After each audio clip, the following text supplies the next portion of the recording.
Wow, it's been over, I think, a year since the last time I recorded a Twilight episode. I haven't thought of that series in so long. Twilight and that author, Stephanie something, Stephanie whatever her last name is.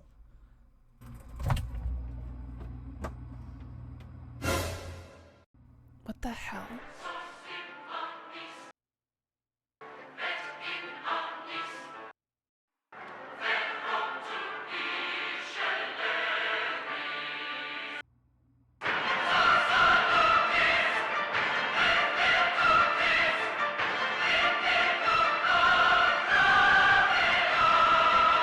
Fine, I'll read the next chapter.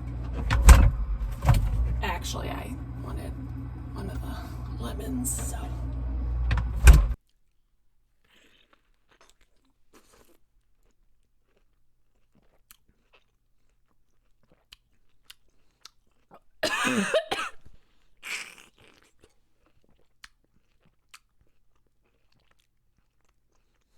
The Meyer lemon is trying to kill me. Just like Stephanie Meyer is trying to kill me with the book.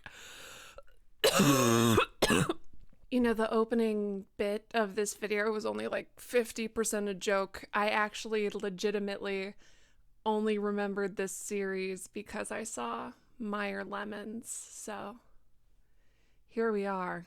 Also, not as bad as I thought it was going to be once you get past the joking. I saw Meyer lemons in the grocery store and I was like, oh right, I should do another one of those. So thank you, Trader Joe's. And also thank you, Trader Joe's, for your incredibly cheap wine.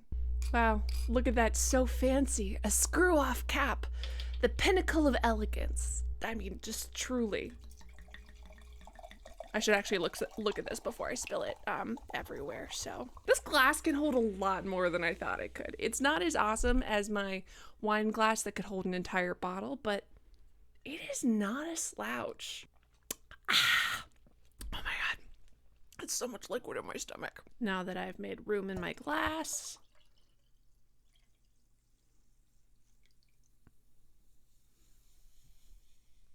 Great.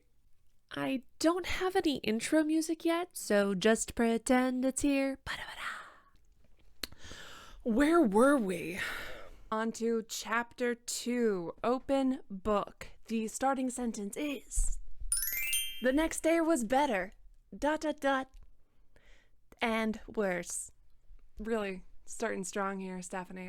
I'm loving it. Love the prose. I'm going to summarize some bits instead of reading literally everything word for word, since it took me ages to get through just one chapter. Basically, what seems to be going on is she's talking about how much she hates school again. Everything is terrible and bad and the worst and it's awful. And then, obviously, the point of it, and it was worse because Edward Cullen wasn't in school at all. She was like, oh, I don't want to see him, but I do want to see him, but I don't want to see him, but I do want to see him. Which, fine. She's so relentlessly negative all the time about everyone and everything. She's determined to be displeased, and it's just something. Bella goes on to say, it looked like I was going to have to do something about Mike, and it wouldn't be easy. In a town like this, where everyone lived on top of everyone else, diplomacy was essential. I had never been enormously tactful. I had no practice dealing with overly friendly boys. I can say words. For a second, I thought maybe Bella would kill him. Listen, not that you should kill every overly friendly boy that talks to you, but wouldn't that make a fun twist in this novel? Wouldn't that be like a fun turn? I was gonna have to do something about Mike and it wouldn't be easy. And like cuts to Bella digging a hole in the like biology department's green grass. I don't know, wherever you can dig a hole in a high school somewhere and burying his body. The point is, I love it. I was relieved to have the desk to myself, that Edward was absent. I told myself that repeatedly, but I couldn't get rid of the nagging suspicion that I was the reason he wasn't there. It was ridiculous and egotistical to think that I could affect anyone that strongly. It was impossible, and yet I couldn't stop worrying that it was true. I mean, she's right though. Like, I can't even drag Bella because she technically, technically she's correct. Just be like, thank God this weirdo's not here. It's fine. Anyway, she leaves school and she's upset and sad. She's happy that she doesn't have to see Mike because she runs out of the classroom so fast. So that's that. No, you know what? Not that Mike is entitled to her time or affection, but like, goddamn, this is so much sadder than I remember as a kid. Last night I discovered Charlie couldn't cook much besides fried eggs and bacon. Her dad, in case you've forgotten, who's lived on his own for a decade. Her dad, who still has pictures up of his marriage, like of his wedding, even though he's gotten divorced, and he didn't like think to hide them when his daughter was coming over, which is just, I just don't understand how like a grown adult can live for a decade alone without being able to make anything. And it's not even like he lives in a major metropolitan area where he can like get any food at any time. And no, like, how is he alive? And I think that all the time about many people. Like, your daughter's coming, your daughter who you want to like get, you won't even look up a recipe. You won't even, he's so excited to have his daughter here, but he won't even take 30 seconds to Google, like, how do I make pasta? Anyways, so this teenager has to request that she be assigned kitchen detail for the duration of my stay. He was willing enough to hand over the keys to the banquet hall. I also found out that he had no food in the house. You knew your daughter was, it's not a surprise trip, bud, right? Like, did she not tell you she was? No, I'm pretty sure she told you. Maybe I'm biased because I know eventually Bella's going to get kissed without her consent, and then her dad congratulates the guy that kissed her without her consent. So maybe I'm a little biased against Charlie, but like, hey man, do like the bare minimum for your kid, right? Like, just he did the car, and the car was like such a cool, nice thing for him to set up. But no groceries? No grocery. On her way to the grocery store, she sees the Cullens and she's like, whoa, they're so hot. They're so hot. And she just talks about like how hot they were for, I mean, sentences upon sentences upon sentences. And then she goes home. She doesn't know where any of the groceries go because her dad didn't tell her. So she just shoves things away because he doesn't help her put away the groceries because it's up to her. Because I don't... I might be overreading this, but I just like can't. She's a kid. Charlie, you're a grown man. Help your. Ugh, it's fine. It's fine. Anyways, she doesn't know how things work. She wraps up some potatoes in foil and bakes them in the oven. She marinates some steak and puts it on top of a carton of eggs in the fridge. The point is she starts her homework. She changes. She checked her email for the first time. She had 3 messages. Bella, my mom wrote, write me as soon as you get in. Tell me how your flight was. Is it raining? I miss you already. I'm finished packing for Florida, but I can't find my pink blouse. Do you know where I put it? Phil says hi, Mom. I sighed and went to the next. It was 8 hours after the first. Bella, she wrote, why haven't you emailed me yet? What are you waiting for, Mom? This is not taking place in the 90s. This story is taking place in the 2000s. I know Bella has a cell phone, and I know Bella's mother has a cell phone. And yeah, maybe they're not great with technology, but she has to know that email isn't going to maybe be the fastest means of communicate, whatever. They're old souls. They're so old souls that they can use emails. If you're going to make claims about being an old soul, then write letters. Use the freaking snail mail. Use that. If you can figure out emails, you can figure out texting. Anyways, the last email is from her mom this morning. Isabella, if I haven't heard from you by 5:30 p.m. today, I'm calling Charlie. I checked the clock. I still had an hour, but my mom was well known for jumping the gun. To be fair, if my mother put me on a plane to somewhere and didn't know if I made it, waiting over 24 hours is like, oh my God, yeah, she hasn't even talked to her mom since her flight. She went to school. Her mom didn't call to see how her first day of school went. Listen, all I'm saying, I'm not saying it's neglectful parenting, but I'm not saying it's not neglectful parenting, right? Like, I don't know if I'm reading too much into this, but she's a teenager. It's fine. Anyways, Mom, find your own goddamn pink blouse. And then Bella responds, Mom, calm down. I'm writing right now. Don't do anything rash. God forbid your mother check to see if her only goddamn child is alive. She didn't call to see how your first day of school was. She didn't even check to see if you had made it safe from your flight. What? I sent that and began again. Mom, everything's great. Of course it's raining. I was waiting for something to write about. School isn't bad, just a little repetitive. I met some nice kids who sit by me at lunch. She doesn't say this, but in the subtext is, I hate each and every single one of them. I talk badly about them in my head the entire time and then wonder why I have no friends. So sad. Your blouse is at the dry cleaners. You were supposed to pick it up Friday. Charlie bought me a truck. Can you believe it? I love it. It's old, but really sturdy, which is good, for me. I miss you too. I'll write again soon, but I'm not going to check my email every 5 minutes. Relax, breathe. I love you. Very sweet. Cute, great, wonderful. Your mom sucks. Your dad sucks.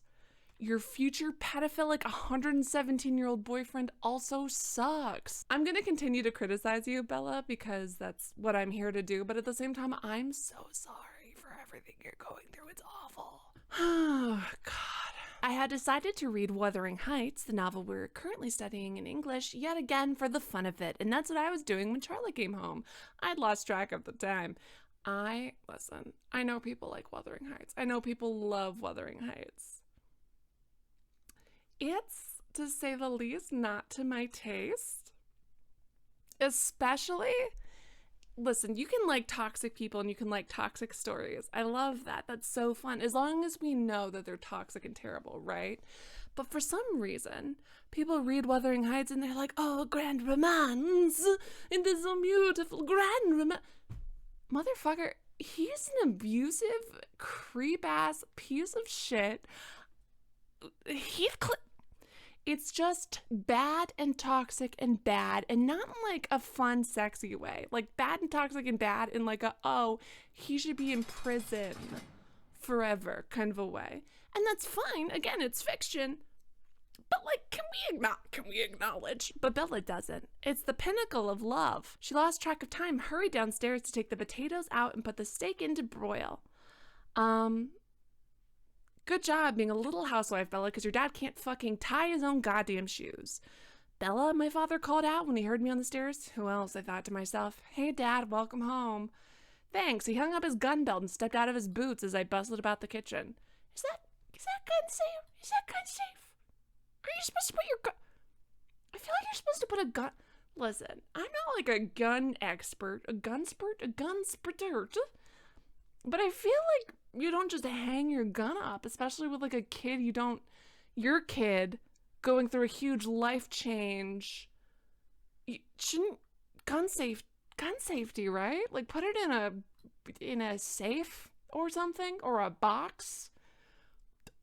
Whatever. You know what? I don't know anything about guns. I'm sure Charlie, the man who doesn't know how to cook himself who doesn't know how to make a PB&J, I'm sure he's got it on lock. As far as I was aware, he never shot the gun on the job, but he kept it ready. Hell yeah, dude. So cool. Oh wait, no, here it is. It's great. When I came here as a child, he would always remove the bullets as soon as he walked in the door. I guess he considered me old enough to not shoot myself by accident and not depressed to shoot myself on purpose. Okay, you know what? I'm gonna be honest. I'm so sorry for my premature criticism. That's hilarious. Bella, I feel maybe it's because I'm feeling so bad because Bella's parents suck so much, but I'm enjoying her this chapter. Or maybe it's because she has limited interaction with anyone outside of her parents. And they suck so much. So I'm like really on Bella's side here. That was funny. "What's for dinner?" he asked warily. My mother was an imaginative cook, and her experiments weren't always edible. I was surprised and sad he seemed to remember that far back. "Steak and potatoes," I answered, and he looked relieved. Hey, you know what? You know what? You know what? God, I didn't think I was ever going to be this defensive of Bella, and maybe it's the majority of the bottle of wine I've consumed, but like, hey, Charlie, if Charlie even made a face, if his eyebrow twitched after he asked me, his teenage daughter, to make food because he's not capable, he would be eating raw liver that I didn't prepare in a fancy. He'd just be eating raw liver, not even prepared fancy. He'd just be eating it because that's all he would get from me, because you're not allowed to have an opinion if you can't cook. If you can't do shit, you can't have an opinion, my man. I'm so angry. Okay, it has to be the one, because I did not think I was gonna get this angry on Bella's behalf. I'm like ready to fight Charlie. I'm ready to fight him. Oh my God. He seemed to feel awkward standing in the kitchen doing nothing. He lumbered into the living room to watch TV while I worked. We were both more comfortable that way. Keep your women in the kitchen. That's what I always say. Even if that women's is your young daughter who you're supposed to be taking care of, make sure she stays in the kitchen while you watch TV. I'm gonna fight Charlie, I think. I felt sad for him previously, and now I'm gonna fight him. It'll be fun. I made a salad while the steaks cooked and set the table. Charlie, do one thing. Charlie, do one thing for your daughter challenge. Hey, let's do a challenge, and it's called Father, do one thing for your daughter, you lazy I might be getting a little heated. They start having dinner, they make awkward conversation, and she eventually brings up the Cullens. And she says the kids are a little different. They don't seem to fit in well at school. Charlie surprised me by looking angry. "People in this town," he muttered. "Dr. Cullen is the dad who's adopted the kids, is a brilliant surgeon who could probably work in any hospital in the world, make 10 times the salary he gets here," he continued, getting louder. "We're lucky to have him, lucky that his wife wanted to live in a small town. He is an asset to the community, and all those kids are well-behaved and polite. I had my doubts when they first moved in with all those adopted teenagers. I thought they might have some problems, but they're mature. I haven't had one speck of trouble from him, except for when the 117-year-old tries to distinctly not have sex with your daughter. Is that better or worse? That he wants to marry your teen daughter? If a 117-year-old is going after your daughter, would it make you more or less upset to find out that he won't have sex with her until he marries her while she is also still a teen? What's the vibe check on that? Anyways, he's gonna have a different opinion of them real soon. And they stick together the way a family should. Camping trips every other weekend. Just because they're newcomers, people have to talk. And also the fact that 4 of the 5 kids are fucking each other. I think that also might be a reason that people are talking. Like, Charlie. Not even to put a point on the vampire thing, but 4 of those 5 kids are fucking. So it's like, your radar might be a little off, my dude. Maybe some of the people who are saying bad things about the Cullens are, correct. It was the longest speech I'd ever heard Charlie make. He must feel strongly about whatever people were saying. I backpedaled. They seemed nice enough to me. I just noticed that they kept to themselves. "They're all very attractive," I added, trying to be more complimentary. "You should see the doctor," Charlie said, laughing.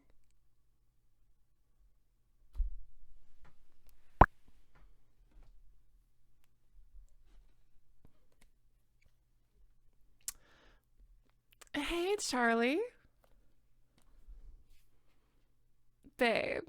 Charlie. Dearest, darlingest Charlie.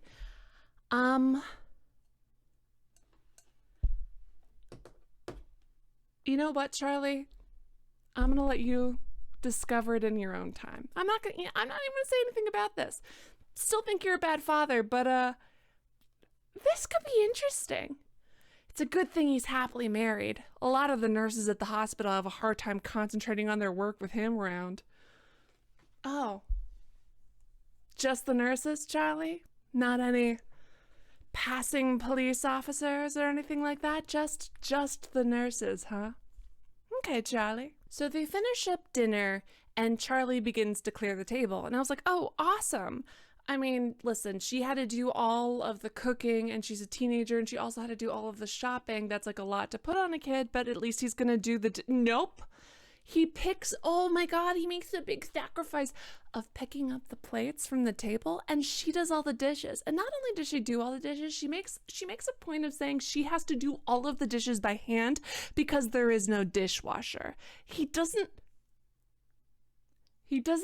help her with the dishes. He made his teen daughter go, who just showed up, brand new school, second day here. She had to go grocery shopping all by herself, make dinner all by herself, and then do all of the dishwashing all by herself. Charlie just... If I don't focus on this potential love between him and Dr. Cullen, I am going to blow a fuse. I'm going to lose it. I'm going to make frickin' lose it because I am so angry right now. And only part of that is the wine. A week passes by, nothing happens, Edward's still not there, and then, oh no, something happened. When we walked out of class, the air was full of swirling bits of white. I could hear people shouting excitedly to each other. The wind bit at my cheeks and my nose. Wow, Mike said, it's snowing. I looked at the little cotton fluffs that were building up along the sidewalk and swirling erratically past my face. Ew. Thanks, Bella. Just when I start to feel bad for you and be like, maybe Bella's not so bad after all. It's just someone's like, oh, cool, snow. Ew. All right, fine, snow. And this is, so ew is just what she says out loud. Then in her inner monologue, snow. There went my good day. He looks surprised. Don't you like snow? No, that means it's too cold for rain. And then that's her outer monologue. Her inner monologue, obviously. And then her outer monologue, besides, I thought it was supposed to come down in flakes, you know, each one unique and all that. These just look like the end of Q-tips. Haven't you ever seen snowfall before? He asked incredulously. Sure I have. I paused. On TV. Mike laughed.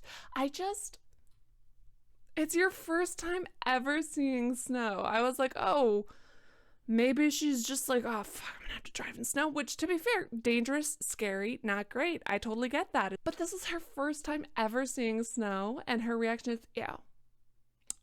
Ew. No magic in anything, Bella, huh? Not one thing. And not only that, but you can't just let other people enjoy it. Ew. Ew. Anyways, Mike's hit with a snowball, and she's like, ew. When people start throwing wet stuff, I go inside. And then people are excited about the snow. She hates it. Throughout the morning, everyone chattered excitedly about snow. Apparently, it was the first snowfall of the new year. I kept my mouth shut. Sure, it was drier than rain until it melted in your socks. Bella, it's literally your first rain. It's your first snow, babe. Chill for 30 seconds. Chill. She's speaking with like, she's speaking with the just kind of like detached depression of someone who lives in upstate New York. You know what I mean? And even they are a little bit kinder towards snow than Bella is. Great. Okay. Everything sucks. Everything's terrible because people are young and they're having fun. And how dare they have fun when she's upset? And then she walks into the cafeteria and then I froze where I stood. There were 5 people at the table. Not just the 4 siblings who were fucking each other. The 5th sibling who didn't yet have a sibling to have sex with. He was also there. Jessica pulled on my arm. Hello, Bella, what do you want? I looked down. My ears are hot. I had no reason to feel self-conscious. I reminded myself I hadn't done anything wrong. What's with Bella? Mike asked Jessica. Nothing, I answered. I'll just get a soda today. I caught up to the end of the line. Aren't you hungry? Jessica asked. Actually, I feel a little sick, I said, my eyes still on the floor. I waited for them to get their food. Get is italicized for some reason. I waited for them to get their food. I don't understand why that's a tell. That seems like an odd whatever. Her tummy hurts because Edward's there and she drinks soda. And she continues to stare at the Cullens like a total creep, being like, whoa, they're so hot. She lets herself look and Edward looks less pale and the circles under his eyes are less noticeable. And she just stares at him like a creep. And that's about it. Until Jessica asks her what she's doing. And she's like, nothing, whatever, it's like nothing. And like literally makes a point of saying like her hair falls in front of her face, which amazing. 10 out of 10 emo girl shit. Then her friend Jessica points out, Edward Cullen is staring at you. If a man stared at me, if a man dared to look at me after the way that Edward reacted, I would just, hey babe, hey, hi. We've got bio next period. See you in a minute. Let's talk about it. Lunch continues on. Edward apparently keeps looking at her, but she doesn't look back up at him. Jessica may or may not have a crush on Mike, and she thinks the Cullens are a little bit stuck up, which, to be fair, they are. She is right about that. The next class after lunch is biology. That's the one where she's supposed to be sitting next to Edward. So she gets there before him. I heard very clearly when the chair next to me moved, but my eyes stayed carefully focused on the pattern I was drawing. Hello, said a quiet, musical voice. Hello. I would love it if Edward just broke out into like full theater kid dork ass, like starting, like maybe just to start singing like the Book of Mormon. Stephanie Meyer is Mormon, so hello, my name is Edward Cullen, and I would like to suck your blood. I'm sorry that I'm weird about it. Hello, my name is Edward. I know I just said that, but I'm here to be a total creep and gaslight you. Hello. It's just a fun time for everybody involved. Was that on tune? No. Was that on beat? Also, no. I have had almost an entire bottle of wine, so you're lucky that I'm coherent. I looked up, stunned that he was speaking to me. He was sitting as far away from me as the desk allowed, but his chair was angled towards me. His hair was dripping wet, disheveled. Even so, he looked like he'd just finished shooting a commercial for hair gel. His dazzling face was friendly, open, a slight smile on his flawless lips, but his eyes were careful. Hello, my name is Edward Cullen, he continued. I didn't have a chance to introduce myself last week. You must be Isabella Swan. Okay, listen. I know I'm forcing it, but at the same time, I'm going to pretend that he is musically just singing all of this to Hello from the Book of Mormon. So that's where I'm at. My mind was spinning with confusion. Had I made up the whole thing? He was perfectly polite now. I had to speak. He was waiting, but I couldn't think of anything conventional to say. How do you know my name? I stammered. He laughed, a soft, enchanting laugh. Oh, I think everyone knows your name. The whole town's been waiting for you to arrive. I grimaced. I knew it was something like that.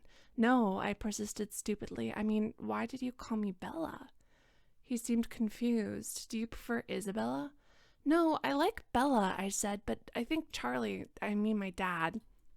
We're using dad as a pretty fucking loose term, huh, Bella? Must call me Isabella behind my back. That's what everyone here seems to know me as. I tried to explain, feeling like an utter moron. Oh, he let it drop. I looked away awkwardly. Yeah, it's because he's reading people's minds and being a total weirdo about it. He's 100 years old. You think he would have learned by now to maybe not talk to people with knowledge he only stole out of other people's minds. Like, he's just not good at being a vampire. And I think that this is something that I brought up in the last video. I don't remember a lot of that video, not just because I was drunk, but also because it was over a year ago. But I specifically remember being like, you're not good at being a vamp. You're not good at it. You're not good. He's the youngest one, and he's like over 100 years old, and he's whatever. And they go on, and they're looking at slides under a microscope during class today. That's like their assignment, and they need to decide what phase of cell division the cell's at. Prophase, metaphase, anaphase, telophase, PMAT. You guys remember. And it's so, like, they think it's just so cringy. And, like, they're like, oh my god, you start. No, you start. Oh my god. So she's like, no, I guess I'll go first. I was showing off just a little. I'd already done this lab and I knew what I was looking for. Yeah. Yeah, dude. Like, I mean, the okay, fine. Everyone knows what they're looking for. Prophase, metaphase, anaphase, telophase. You're not just looking at it and you're like, I wonder what part of the cell division this is. No, you're gonna know what cell division looks like before you look at the actual cells, because that's how like learning works. It should be easy. I snapped the first slide into place under the microscope and adjusted it quickly to the 40x objective. I studied the slide briefly. My assessment was confident. Prophase. Do you mind if you looked? He asked as I began to remove the slide. His hand caught mine to stop me as he asked. His fingers were ice cold. I watched him, still staggered, as he examined the slide for an even shorter time than I had. Prophase, he agreed, writing it neatly in the first space on our worksheet. He swiftly switched the first slide for the second and glanced at it cursorily. Anaphase, he murmured, writing it down as he spoke. I kept my voice indifferent. May I? He smirked and pushed the microscope to me. Listen, as a neuroscience student, I have seen some incredibly dorky ass flirting, especially when it comes to lab time. That's just all. Listen, we're all losers. It's okay. It's fine. This is so. I just want to stick my head into Snowdrift. This is so cringy. Yeah, he just like looked at, and also like, Edward, who the fuck are you showing off to? You're 100 years old. You're 117 years old. Do you think you look cool? Do you think you look sexy and cool knowing prophase meta? How many times have you been through this exact class in high school? You're not cool. And Bella, frankly, even though this is only your second time doing this lab, you're not cool either. I hate this so much. Ah! I looked at the eyepiece eagerly, only to be disappointed. Dang it, he was right. Slide 3, I held out my hand without looking to him. He handed it to me. Seemed like he was being careful not to touch my skin again. I took the most fleeting look I could manage. Interphase. I passed the microscope before he could ask for it. He took a swift peek and then wrote it down. We were finished before anyone else was close. I could see Mike and his partner comparing 2 slides again and again, and the group had their book open under the table. I hate everything about this. She stares at his face. She's like, something's different about it. Suddenly, I identified the subtle difference in his face. Did you get contacts? I blurted out unthinkingly. He seemed puzzled by my unexpected question. No. Oh, I mumbled. I thought there was like something different about your eyes. He shrugged and looked away. In fact, I was sure there was something different. I vividly remembered the flat, black color of his eyes the last time he glared at me. The color was striking against the background of his pale skin and his auburn hair. Today his eyes were a completely different color, a strange ochre, darker than butterscotch, but with the same golden tone. I didn't understand how that could be unless he was lying for some reason about the contacts. Or maybe Forks was making me crazy in the literal sense of the word. I looked down, his hands were clenched into hard fists again. Oh my god. It's just, Edward has no chill about anything ever. Edward, I would like to reiterate. Go to college. Stop hanging out in high school and go to college. Other than your lab partner, if you don't want to, you don't really have to talk to a ton of people. People pay less attention. Just go to college. Just go to college and don't major in something where you have to have a lab partner. And also if someone calls and just say, yeah, I got colored contact. You haven't come up with a lie. You haven't come up with a single lie in your over 100 years of existence. You dumb people. I hope you get caught. I hope all of you get caught. I hope vampirism is revealed because you're so stupid you couldn't say, yeah, I got colored contacts. You absolute stupid morons. I'm so tired all of the time. Mr. Banner, their teacher, came to our table to see why we weren't working. He looked over our shoulders to glance at the completed lab and stared more intently to check the answers. So, Edward, didn't you think Isabella should get a chance with the microscope? Mr. Banner asked. Bella, Edward corrected automatically. Actually, she identified 3 of the 5. Wow, what a great white knight. my God. Well, he said after a moment, I guess it's good you two are lab partners.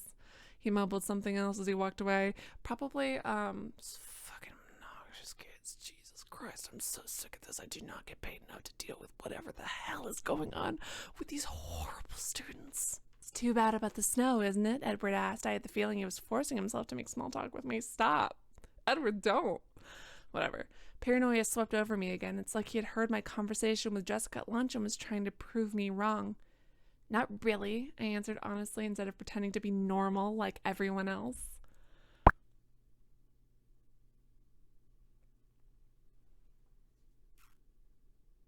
Bella.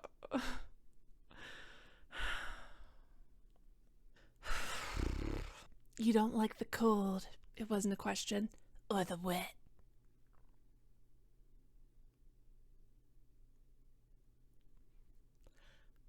You know what? I'm not taking any easy bait. Forks must be a difficult place for you to live, he mused. You have no idea, I muttered darkly. He looked fascinated by what I said for some reason I couldn't imagine. His face was such a distraction that I tried not to look at it any more than courtesy absolutely demanded. Why did you come here then? No one had asked me that, not straight out like he did, demanding. Wow, goddamn. Not one person. If that is true, which it must be since Bella's saying it, that is absolutely wild because everybody is up in her business. Mostly like but like isn't it like, oh, so why did he move here? Oh, blah, blah, blah. Wow. But wow, Edward, he just like cuts through all the bullshit, you know? Like he's just like not like other boys. Just like Bella isn't gonna pretend to be normal like everyone else. It's complicated. That's Bella talking out loud. And you think he can keep up, he pressed. 100 years old and he doesn't know how to read a room. Amazing. Wow, good job. I paused for a long moment and made the mistake of meeting his gaze. His dark gold eyes confused me and I answered without thinking. My mother got remarried, I said. That doesn't sound so complex, he disagreed, but was suddenly sympathetic. When did that happen? Last September. Last September. My voice sounded sad, even to me. And you don't like him, Edward surmised, his tone still kind.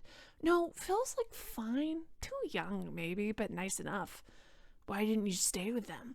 I couldn't fathom his interest, but he continued to stare at me with penetrating eyes, as if my dull life story was somehow vitally important.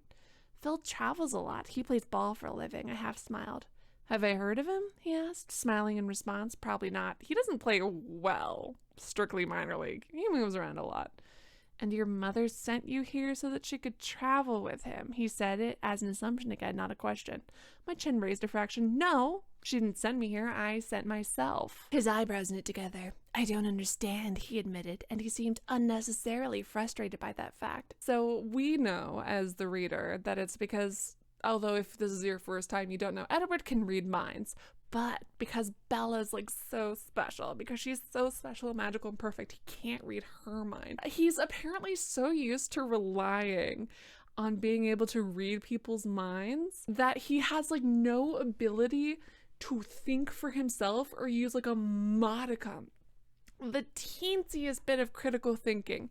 You don't understand why a girl might feel out of place with her remarried mom. He's so reliant on his power that he can't talk to a normal human being. He just can't. He can't talk to someone whose mind he can't suck the details out of. And I'm not sure if that's good writing or characterization by Stephanie Myers, or if that's like just Edward being so stupid, because they make a point later to be like, oh, he's so insightful and blah blah blah, when he's clearly not. He can't even, I mean, not that I don't sympathize with Bella, not that I don't feel like this is difficult for her as a teenager to have to go through, but it's not like such a wild concept that no one could ever. He's acting, whatever. I'm gonna say, you know what? I'm gonna say this is good characterization. Him being dumb and not being able to pick up on a simple thing because he can't read her mind. I'm gonna say that's good characterization. So good for them. He's like, well, now you're suffering, and she's like, she's like, oh, so, and he's like, well, that's not fair.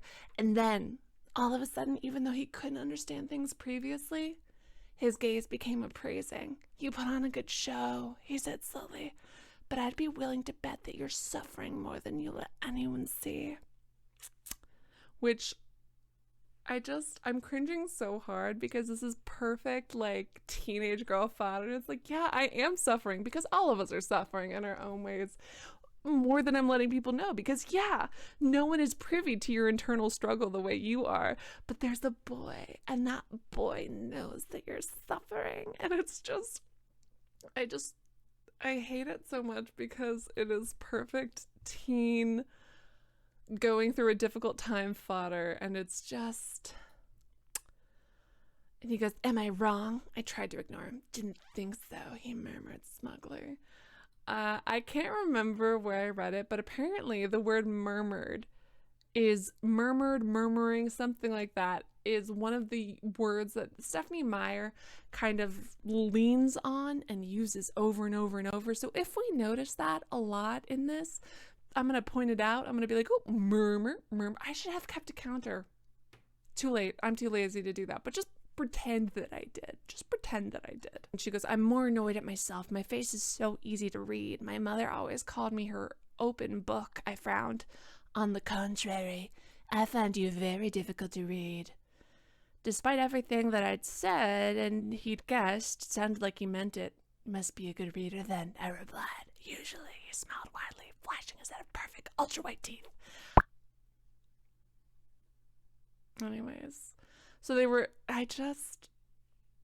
be like more subtle, Edward. You're 117 years old. Just be a little more subtle. Anyways, he freaks out and starts like gripping the table with like a death grip and like leaning away from her again. And it's just like uncomfortable. Mike is talking to Bella after class and is like, "You're so lucky you had a Cullen for a partner." And she's like, "I didn't have any trouble with it," I said, stung by his assumption. I regretted that snub instantly. "I've done the lab before, though," I added, before I could get his feelings hurt. No, you know what, Bella? Him assuming that the guy did all the work for you does definitely suck, and I am a teeny bit on your side. I feel like Bella is really down on herself when she doesn't need to be, but then like really full of herself when she doesn't need to be. But maybe it's because I'm an adult woman reading this book meant for teenagers. Who knows? I'm just going to read the last bit. We're almost at the end of the chapter. "Cullen seemed friendly enough today," he commented as we shrugged into our raincoats. He didn't seem pleased about it. About it? I might have had a little bit of wine.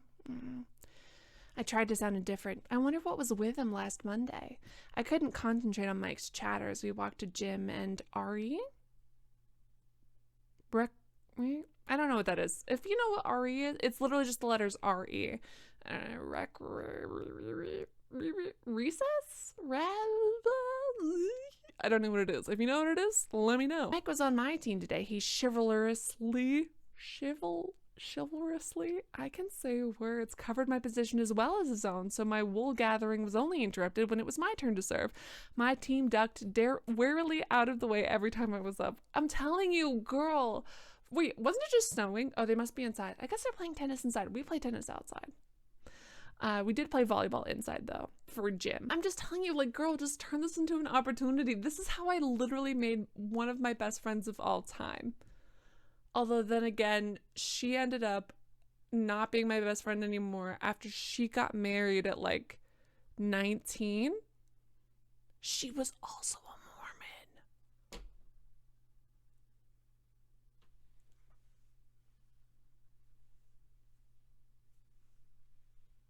I don't know what it means, but I'm connecting some dots. And even if those dots are all in my head, I'm connecting them, dang it. So it probably means something.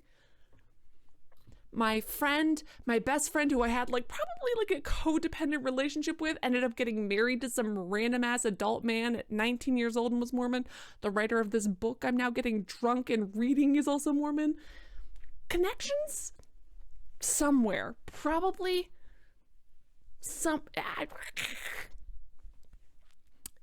it might be the wine. The rain was just a mist as I walked to the parking lot, but I was happier when I was in the dry cab. I looked around me to make sure it was clear. That's when I noticed this still, white figure. Edward Cullen was leaning against the door of the Volvo, which again, when I read this book, when I first read it, I was like, wow, this car must be so cool. And then I looked it up and I was like, that's the Volvo? That's the Volvo she's been talking about this whole time? Whatever. 3 cars down from me, staring intently in my direction. I swiftly looked away and threw the truck into reverse, almost hitting a rusty Toyota Corolla in my haste. Lucky for the Toyota, I stomped on the brake in time. It was just the sort of car that my truck would make scrap metal of. I took a deep breath, still looking out the other side of my car, and cautiously pulled out again with greater success. I stared straight ahead as I passed the Volvo, but from a peripheral peek, I would swear I saw him laughing. The end. And that is the ending of chapter 2. Wow, friends, we did it. 1 year later, I finished chapter 2. Maybe it'll be a year till I read chapter 3. Hopefully not. But who knows? Time is a flat circle. Does that make sense? I don't know. Again, I have had a lot of wine. Anyways, thank you guys so much for watching this video. Let me know what you thought, if you want to see chapter 3 sooner or later. Should I do more summarizing, less summarizing, keep what I'm doing up, other things? I don't know, probably a lot of things that I could say. Thank you guys so much for watching this video. Don't forget to like, comment, subscribe. You know, like the typical YouTuber spiel, insert it here. I've had a lot of wine. I'm a little sleepy. I know there's like a lot of things I'm supposed to be saying right now. It's like but I'm tired. I'm so tired. The wine has made me sleepy. It's also like 3 something in the morning because I just got back from being out of town. I'm tired. So I'm gonna go to bed now. Thank you so much for watching this video. I'm gonna have to edit this. That's such a pain. Thanks for watching this. Goodbye. Goodbye. Oh my god, so sour. After having my sweet wine, it's even worse. Oh, bye.